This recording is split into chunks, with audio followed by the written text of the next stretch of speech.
नमस्कार विद्यार्थियों, मैं मनीष नैनीवाल, सहायक आचार्य, राजकीय महाविद्यालय चौमेला, बीए प्रथम वर्ष हिंदी साहित्य की कक्षा में आप सभी का फिर से स्वागत। पूर्व वीडियो में हम कबीरदास के परिचय से अवगत हो चुके हैं। आज हम पढ़ेंगे कबीरदास की कुछ साखियाँ जो पाठ्यक्रम में शामिल की गई हैं, और उनमें सर्वप्रथम है गुरुदेव को अंग से ली गई साखियाँ। गुरुदेव को अंग में ली गई साखियों में सतगुरु या गुरु की महिमा का बखान किया गया है। ज्ञान मार्गी शाखा में गुरु को सर्वोपरि स्थान दिया गया है। इसमें पहली साखी है। साखी दोहे का ही रूप है, दोहा ही है, जिसे कबीर ने साखी कहा है। साखी अर्थात साक्षी, यानी कबीर ने अपने अनुभवों को साखियों के माध्यम से प्रकट किया है, इसीलिए साक्षी या साखी नाम दिया है।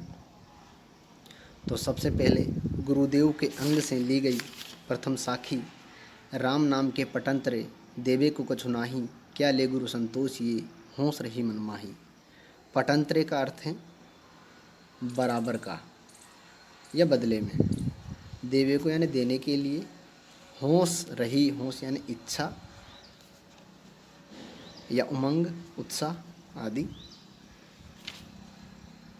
तो प्रस्तुत साखी कबीर द्वारा रचित गुरुदेव को अंग से ली गई है। इसमें कबीर ने गुरु की महिमा का उल्लेख किया है। कबीर कहते हैं कि मुझे गुरु ने राम नाम दिया है और उस राम नाम के बराबर, पटंतरे बराबर, देने के लिए मेरे पास कुछ भी नहीं है। अर्थात गुरु द्वारा दिया गया राम नाम इतना मूल्यवान है कि मैं उसके बदले में कुछ देना चाहूँ तो मुझे ऐसी कोई वस्तु दिखाई नहीं देती कि मैं उसे देकर संतोष प्राप्त कर सकूँ। क्या ले गुरु संतोष ये, यानी ऐसी क्या चीज़ देकर संतुष्ट हूँ जो राम नाम के तुल्य हो, राम नाम के बराबर हो। यानी गुरु ने मुझे जो राम नाम रूपी अमूल्य धरोहर दी है, उसके बदले में उसके बराबर की कोई ऐसी वस्तु नहीं है जिसे मैं गुरु को समर्पित कर सकूं और संतुष्ट हो सकूं। इसीलिए गुरु को दक्षिणा के रूप में कुछ देने की जो होश, उमंग, उत्साह, इच्छा मेरे मन में थी, वो मन की मन में ही रह गई और मैं गुरु को उसके बदले में उसके बराबर मूल्यवान की कोई वस्तु या दक्षिणा नहीं दे सका। इस प्रकार इस दोहे में, इस साखी में गुरु की महिमा का बखान करते हुए कबीर ने गुरु द्वारा दिए गए ज्ञान को अमूल्य वस्तु माना है। इस साखी में राम नाम और ज्ञान को महत्वपूर्ण बताया गया है। कबीर की जो ये भाषा है, ये प्रारंभिक हिंदी भाषा है, जिसे सधुक्कड़ी आचार्य शुक्ल ने कहा था। इसे संध्या भाषा या पूर्वी भी कहा गया है, क्योंकि यह प्रारंभिक हिंदी थी जब हिंदी की जो खड़ी बोली, ब्रज, अवधी आदि भाषाएं अपना स्वतंत्र रूप धारण नहीं कर पाई थी। तो इन सभी बोलियों का मिश्रण उनकी भाषा में दिखाई देता है, इसलिए वह सधुक्कड़ी या पंचमेल खिचड़ी भाषा कही गई है। आगे दूसरा दोहा या साखी, पीछे लागा जाई था लोक वेद के साथी, आगे थे सतगुरु मिला दीपक दिया हाथी। पीछे लागा जाई था, पीछे लागा है ना पिछलग्गू होना। लोकवेद, लौकिक और वैदिक मान्यताएं, और दीपक ज्ञान का प्रतीक है। जब भी कबीर के साखियों में या शब्दों में यानी कबीर के काव्य में दीपक शब्द आता है तो वह एक प्रतीक होता है ज्ञान का।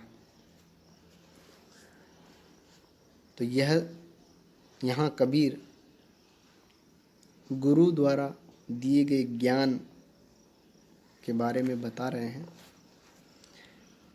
कबीर कहते हैं कि मैं भी अन्य लोगों की तरह ही लौकिक और वैदिक मान्यताएं थी उनका पिछलग्गू बना हुआ था, पीछे लागा जाई था।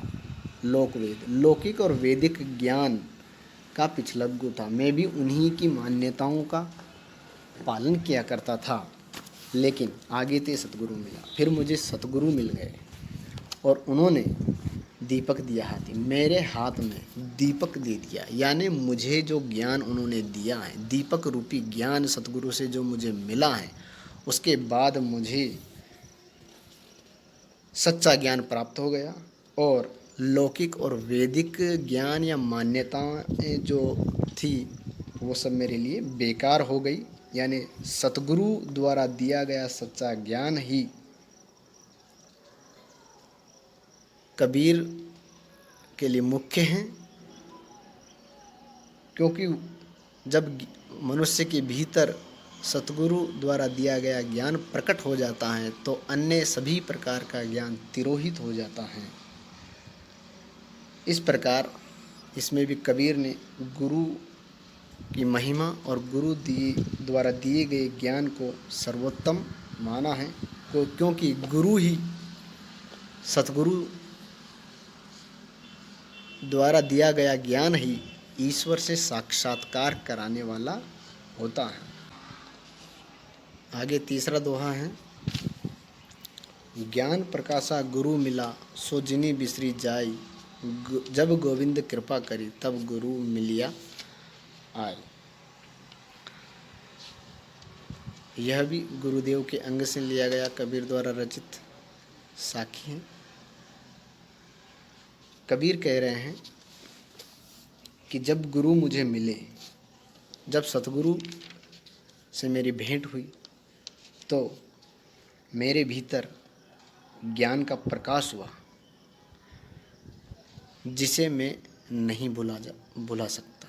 जिनी यानी नहीं, बिसरिया ने भुलाया जा सकता। गुरु से भेंट के बाद जो मेरे भीतर ज्ञान का उदय हुआ उसे मैं भूल नहीं सकता, या मैं चाहूँ भी तो उसे नहीं भुला सकता हूँ। जब गोविंद कृपा करी तब गुरु मिलिया आए, क्योंकि जब गोविंद कृपा करते हैं, जब ईश्वर की कृपा होती है तब ऐसा गुरु मिलता है जो हमारे भीतर ज्ञान का प्रकाश फैला देता है और वही हमें ईश्वर से भी मिलवाता है। इस प्रकार से कबीर ने गुरु की महिमा का वर्णन किया है। सतगुरु को अंग में ली गई इन साखियों में भाषा प्रारंभिक हिंदी, जिसे सधुक्कड़ी या संध्या भाषा कहा जाता है, जिसमें खड़ी बोली, ब्रज अवधि आदि भाषाओं का मिश्रण है। साखी का अर्थ साक्षी है, पहले बता चुका हूँ। जो कबीर की अनुभूतियों की अभिव्यंजना के लिए हैं, इसीलिए इनको साखी या साक्षी कहा गया है।